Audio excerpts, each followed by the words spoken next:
permite verificar imagens como esta que nós estamos vendo, que é acompanhar o processo de nascimento, visualizando o corpo antes de nascer. Essa imagem, ela causa muita surpresa, muita comoção, quando os pais começam a visualizar essa criança que está em formação. Esta é uma outra imagem também que correu ao mundo e sensibilizou muita gente. Mas o tempo passa, eles nascem.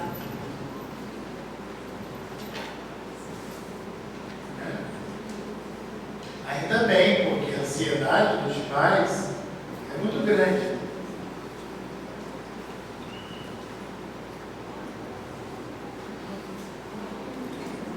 Aprontam, se escondem. Quando o pai e a mãe piscam o olho, antes do olho piscar, cadê a criança?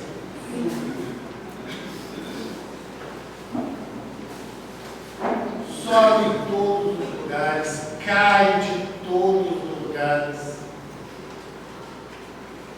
Normal.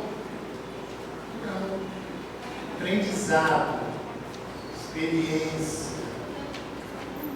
É o espírito, mais uma vez, aprendendo a movimentar o veículo físico, corpo, de carne.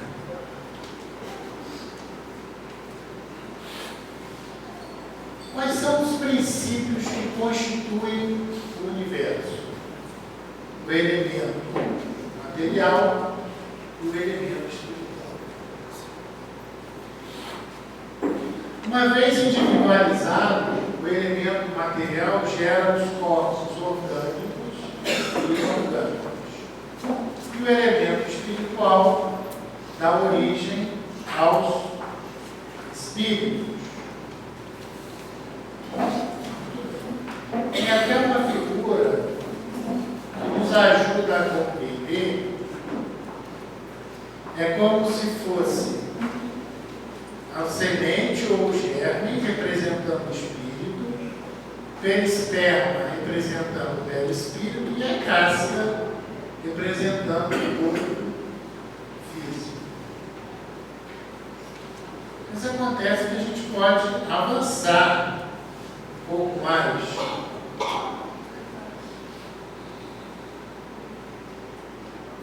Com a informação dos espíritos, com a pesquisa e o estudo, chegou até cada um de nós a informação de que o espírito, para se servir do veículo carnal, necessita de vários corpos. Por que vários corpos? Não é só o corpo de carne que o espírito utiliza por ocasião da encarnação? Vamos tentar imaginar uma potência muito grande ligada a um corpo frágil. Será que esse corpo suportaria os recursos, a força, a energia, o vigor do ser imortal? Não suportaria. Então, para que o espírito se utilize do corpo, nós temos várias camadas desse corpo, vários corpos que se sobrepõem para que o Espírito possa ir filtrando, rebaixando essa potência, essa energia, para que ele possa movimentar o veículo físico, o veículo carnal. Há informações dos Espíritos que Jesus, para trazer o seu amor até nós no planeta, precisou levar cerca de 1000 anos desprendendo energia de sua potência para que pudesse se acomodar a um corpo, mesmo o corpo sendo mais sutil do planeta Terra, para que pudesse receber esse espírito de maior grandeza. Bom, é uma representação apenas trazendo o corpo de uma outra forma. E aqui nós temos um quadro comparativo, onde cada estudioso traz a sua interpretação. Kardec traz para a gente uma organização em 3 estágios: espírito, perispírito e corpo. Mas deixando claro para a gente que o perispírito se subdivide em inúmeras camadas. Mas ele agrupou todas essas camadas e chamou de perispírito. Bom, o esoterismo tem uma classificação. Jorge Andréia traz outra classificação. André Luiz traz outra classificação. E nós vamos aproveitar e trazer esta classificação para os dias atuais. Vamos imaginar que o Espírito é o Espírito, o Senhor Supremo, o ser inteligente da criação. E, no outro extremo, o corpo físico. Pronto. E o perispírito? Como é que a gente poderia, a título de ilustração, poderia subdividir o perispírito? Bom, a camada perispiritual mais próxima ao espírito, nós vamos chamar do HD do servidor. Nós estamos na era da tecnologia, da informação.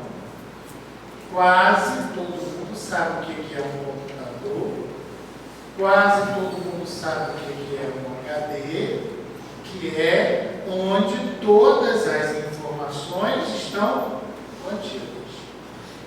Bom, esse HD, nós variamos e vamos ramificando ele em pastas, para que a gente possa facilitar o uso e o acesso. Não é assim? Quando você clica no computador, praticamente ele já traz para você, pré-definido, documentos, imagens, vídeos e músicas.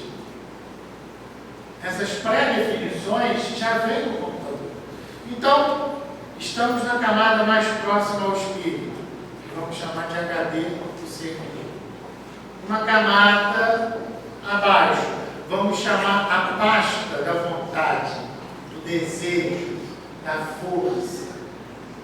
Uma outra camada, vamos chamar a pasta do pensamento, do raciocínio, da reflexão.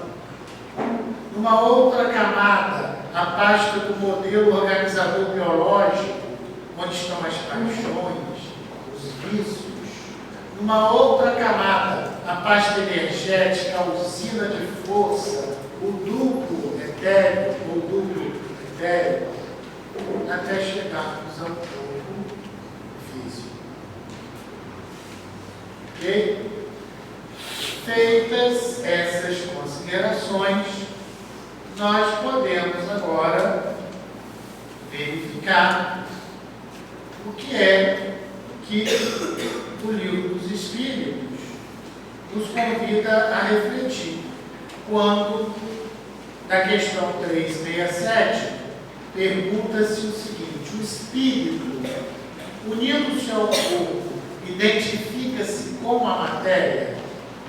Bom, a matéria é apenas o envoltório do espírito, como a roupa é o envoltório do corpo. O espírito, unindo-se ao corpo, conserva os atributos da natureza espiritual. Ora, não poderia ser diferente. O corpo é uma veste, mas o Senhor Supremo é o Espírito. Mas será que este corpo não importa por ser uma veste? Será que nós podemos então fazer o que bem entendemos? Alguns estudiosos já chegaram à conclusão de que o corpo físico, ao se estudar a sua fisiologia, se equipara a uma maravilha do mundo. O tempo que se levou para se chegar a esse estágio, para que o ser inteligente pudesse ocupá-lo e aí sim dar curso ao seu processo de evolução, foram incontáveis milênios. Quando eu fiz questão de mostrar, desde o ultrassom, foi para que cada um de nós pudesse refletir na importância desse ser junto a esse corpo na nossa vida. Muitos de nós, ao longo de sucessivas encarnações, não ainda conseguimos dar o devido respeito e o devido valor a este corpo. Alguns de nós até faz questão de se livrar deles, ou achamos que temos a autoridade de tirar do nosso semelhante o direito à vida, eliminando o corpo do nosso corpo.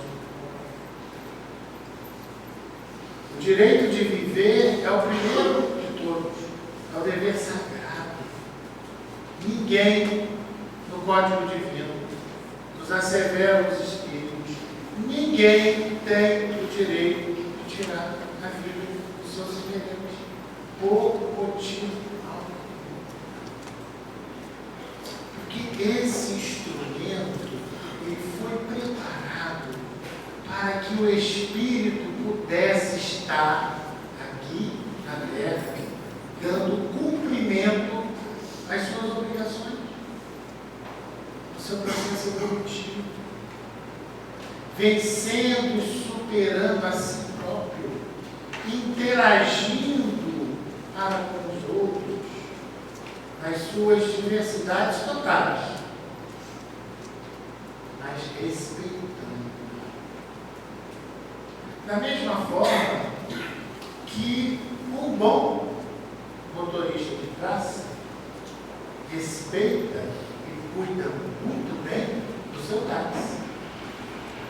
É o seu ganha-pão, é o seu instrumento de trabalho. É com ele que no final do dia ele leva para casa o seu sustento. Então o corpo de carne para o espírito representa isso, um santuário. Agora vamos fazer uma pausa. Não é um santuário para que a gente também exagere e passe o dia inteiro na academia malhando. Porque afinal de contas, o nosso corpo tem que estar sarado, a barriga tem que ser tanquinho, Tanquinho na minha época era para lavar roupa. Agora mudou. Não é um exagero, mas é para ser bem cuidado. Cuidado desde o momento em que a gente nasce. Cuidado com a higiene, cuidado com a alimentação. Os índices de obesidade infantil hoje são assustadores, porque não são mais os pais que montam o cardápio dos filhos, são os filhos que dizem assim: eu quero fandango.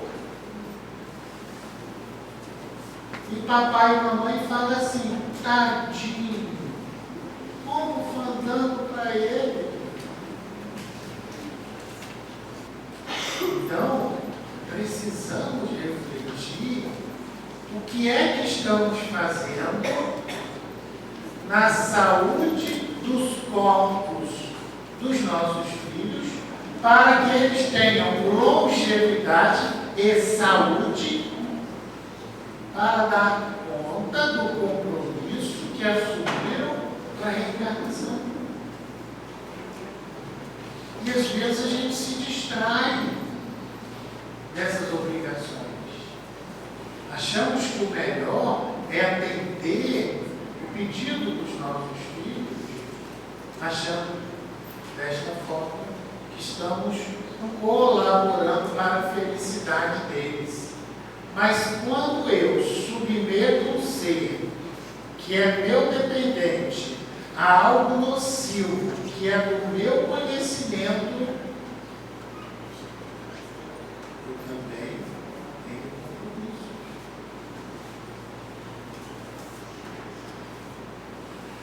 Ele fala assim para a gente, na 368, após a união do corpo, as faculdades do espírito são exercidas com toda a liberdade? Bom, o exercício das faculdades depende dos órgãos que lhes servem de instrumento. Elas são enfraquecidas pela prosseguir da matéria. E na sua pergunta, subitem A.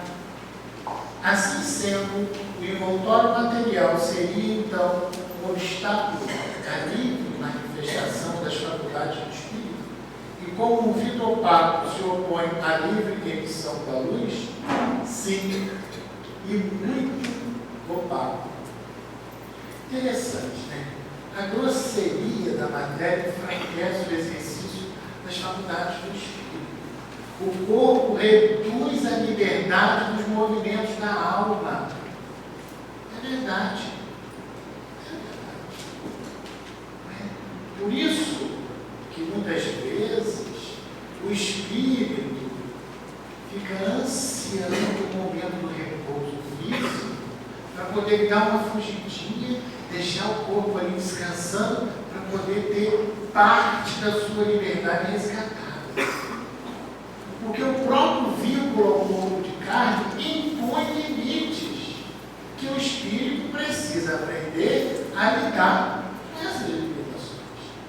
Isso considerando um corpo, entre aspas, perfeito, entre aspas. Né? O homem não tem a mesma liberdade de correr quando ele está na floresta do que quando ele está na campina. Tem. Então, o espírito também, por ocasião da sua ligação ao corpo de carne, ele tem restritos os seus movimentos. Os movimentos do espírito, as potências do espírito, não os movimentos do ser encarnado. Não, o ser encarnado tem a movimentação normal, mas quando ele é comparado a si próprio, a alma imortal, o espírito, por ocasião da encarnação, ele tem muitos limites. E isso é fácil perceber também quando nós identificamos não apenas o limite do corpo, mas o limite das potências individuais. Um espírito A, quando se comunica com um médium B, não tem os mesmos recursos que quando se comunica com o médium C. Porque a potência do espírito é a mesma, mas os recursos materiais que lhes são oferecidos são distintos, são diferentes.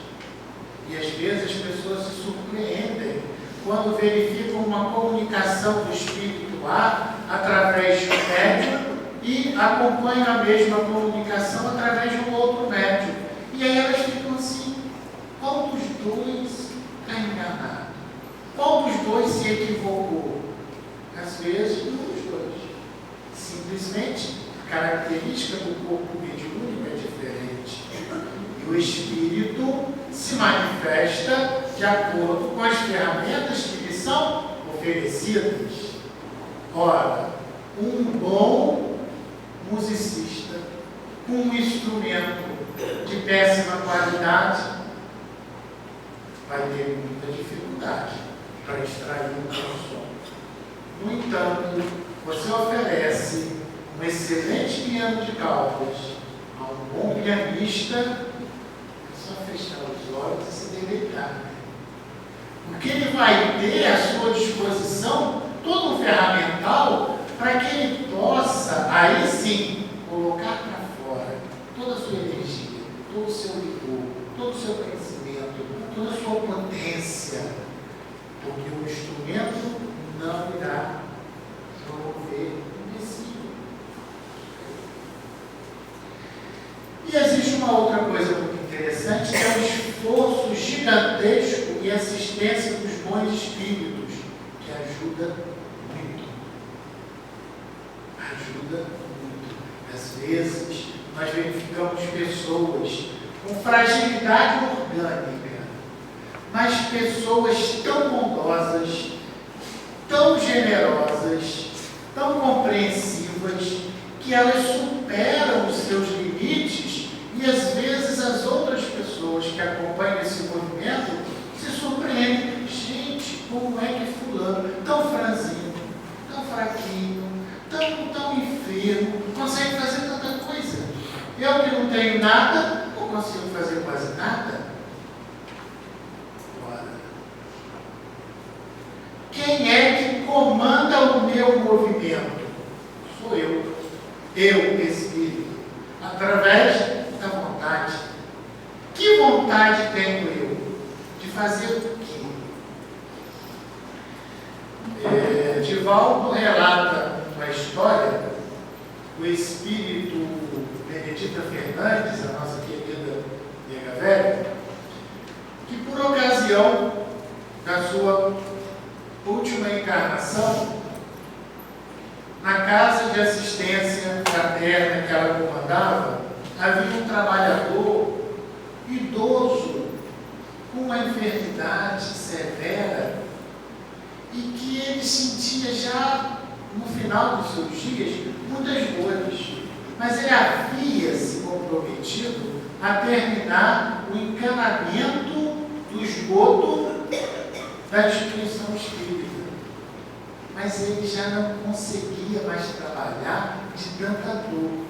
E nas preces dele, ele apenas pedia a Jesus,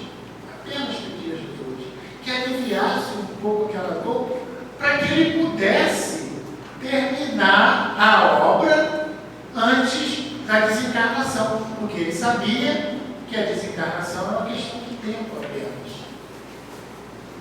E aí Divaldo relata que pela sinceridade e dedicação desse trabalhador, o Espírito Benedito Fernandes, junto com os espíritos, trabalhadores do bem, envolveram energeticamente, fluidicamente esse companheiro, que a partir daquela noite até o dia do desencarne, ele não sentiu mais dor alguma. E no dia que ele terminou o serviço a que ele se propôs a realizar, no dia seguinte ele desencarna, sem sentir mais uma dor desde aquele episódio. Então o espírito, mesmo ligado ao corpo franzino e frágil, dedicado ao bem, ele recebe recebe a força magnética necessária para superar as suas dificuldades. E vamos mais ainda adiante. O espírito é um general do seu organismo celular, que são os seus soldados. Há outra informação de Divaldo, dessa vez agora acerca de Francisco Cândido Xavier. Por ocasião da sua mocidade, Chico Xavier era igual um outro jovem qualquer. Também pensava: será, Senhor, que eu vou casar? Será que eu não vou casar? Será que eu terei filhos? Será que eu não terei filhos? O pensamento de toda pessoa que está no planeta Terra. Então, ele começou a sentir, como todo mundo, a revolução dos hormônios em seu corpo físico. E aquilo fazia com que ele pensasse, não sabia o que ia fazer, e conversava com Emanuel. E Emanuel foi ensinando Chico a conversar com os seus súditos, ensinando o general a conversar com os seus súditos, acalmando as células físicas para que elas entendessem que aquele general, nessa encarnação, tinha outro trabalho, uma outra proposta, de uma outra tarefa, e foi conduzindo o exército celular a trabalhar a sua energia de uma forma diferenciada. Sublimou a energia física e deu um novo direcionamento. Conta mais adiante que quando Chico se sentava por 10, 12, 18 horas para psicografar, sem levantar-se da cadeira, ele conversava com o seu exército celular e falava assim: minhas queridas, eu não posso ir ao banheiro, eu não posso me alimentar, eu estou no serviço de Jesus. Vocês se acomodem, por favor, que eu vou iniciar uma tarefa e não posso parar. E o seu exército celular achava o seu tom vibratório e deixava o Senhor, que é o Espírito, assumir a sua tarefa. A gente, quando ouve esses relatos, a gente vai ao êxtase, mas também a gente se surpreende e vê como é que nós estamos distante ainda dessa realidade. Porque qualquer coisinha interfere nas coisas que a gente vai fazer. Nós não conseguimos comandar o nosso exército. Nós somos, muitas vezes, comandados pelo nosso exército celular. E aí a gente usa aquela frase, né? Que a gente acostumou a usar, né? A carne é fraca. Não é a carne que é fraca. O Espírito ainda não se certificou, não fez as escolhas devidas e apropriadas e ainda não tem autoridade suficiente frente àquela situação. Não é o corpo, não é a carne que é fraca. Nós ainda não nos determinamos a superar as dificuldades.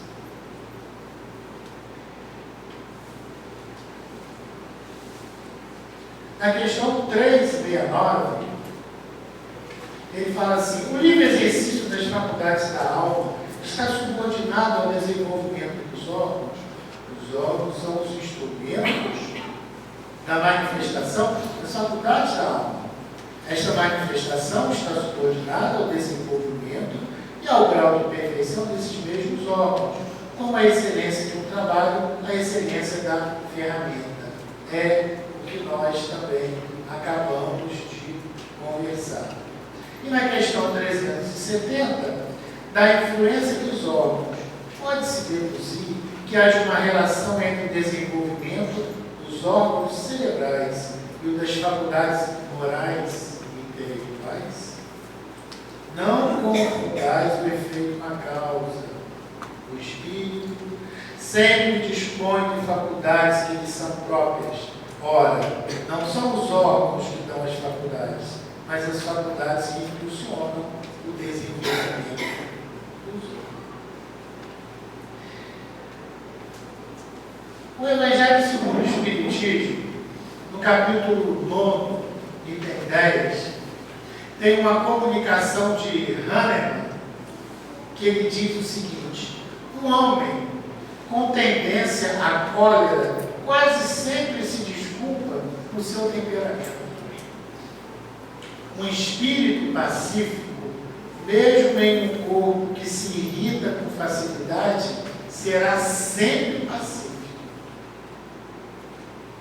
Um espírito violento, mesmo em um corpo sem energia, não será brando. Todas as virtudes e todos os vícios são inerentes ao espírito. E aí, nós temos, cada um de nós, acompanhado ao longo da nossa trajetória, vários exemplos de pessoas que superaram as deficiências do corpo físico. E para finalizar, nós vamos apenas falar de um contemporâneo nosso, ainda encarnado, exemplo não só do nosso país, mas para todo mundo que conhece, que é o maestro João Carlos Martins. Um homem que desde os 8 anos de idade começou a sua carreira nacional, logo a seguir a sua carreira internacional, e foi sofrendo ao longo da sua trajetória várias limitações, vários baques. Ora, perdia o movimento do braço esquerdo. Aí, depois de algum tempo, que ele aprende a tocar apenas com a mão esquerda, e surge uma outra situação com a mão esquerda. Quando ele aprende a tocar apenas com os dedos que lhe restaram, tem uma outra limitação e o impede de tocar. Aí, quando chegou aos 64 anos de idade, ele resolveu, então, já que ele não podia tocar mais, aprender a ser maestro. Encantando, sensibilizando todo mundo que tem a oportunidade de acompanhar a trajetória desse espírito. Então, não é o corpo que me impede de fazer o que eu preciso. Pode ser a minha preguiça. Agora o corpo, não. Pode ser que eu não tenha vontade ainda forte, firme, determinada, mas o corpo não. Contemporâneo nosso também tem um cientista, tetraplégico, que praticamente a única coisa que movimenta dele são os olhos. Ele fica assim, uma inteligência fora do comum, e com a boca ele consegue movimentar instrumentos, e é um espírito assim, que teria, se quisesse, todos os motivos para deitar e dormir. Por isso que os espíritos dizem para a gente que às vezes há muito mais mortos disfarçados de vivos e vivos disfarçados de mortos. Porque o morto não é aquele que está sem corpo, é aquele que está inativo. É aquele que recebeu a bênção da vida de Deus e não está aproveitando nada.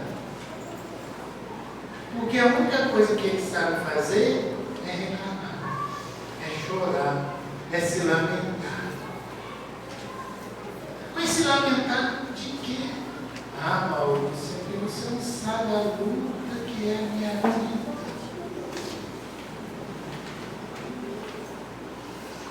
A de todo mundo é uma luta. Somos espíritos num planeta de provas e expiações. A nossa luta é severa.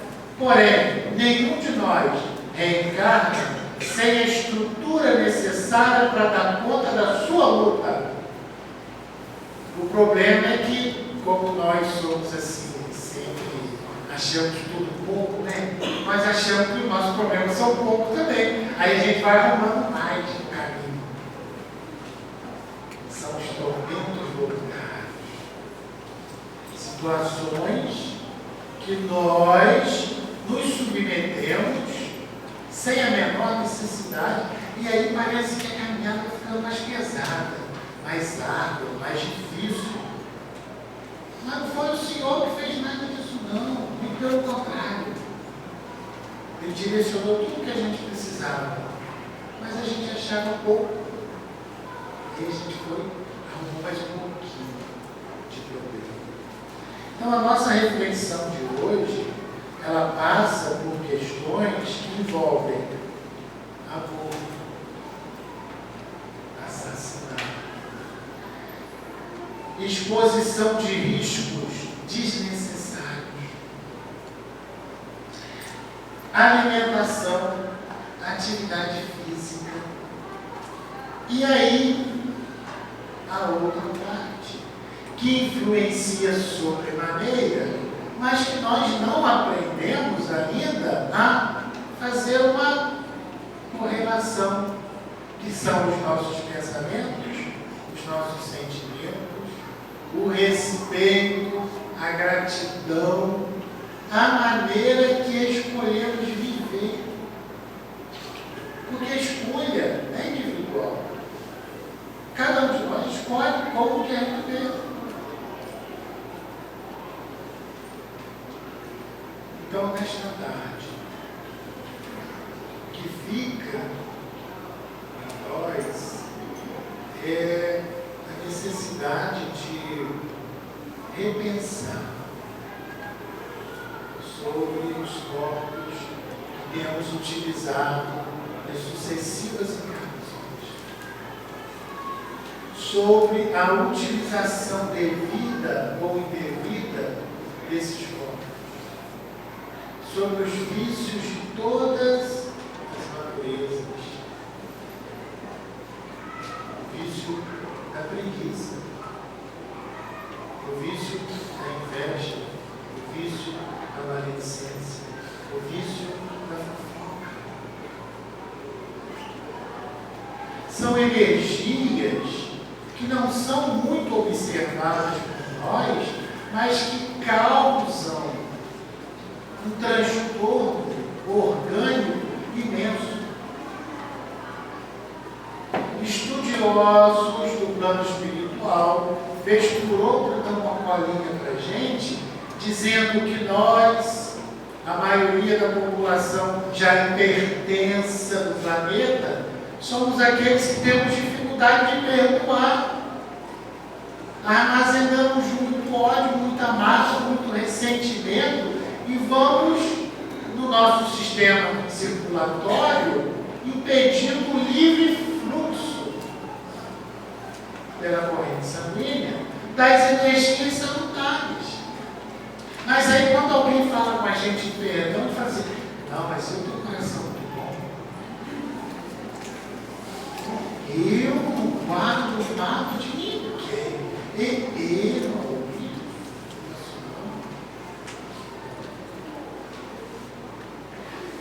E aquele episódio que aconteceu aquela vez, me fala, você nem me lembra isso. E fulano, você perdoou? E perdoei. E fulano, vem aí, cumprimento. Não, ele cumprimentar é demais. Não. Perdoar, eu perdoei, porque eu tenho Jesus no coração, né? Quem tem Jesus no coração, não guarda a mágoa dos outros. Mas aí é querer que eu cumprimente, que eu sente na mesa com ele, que eu aplaudo o sucesso dele, já é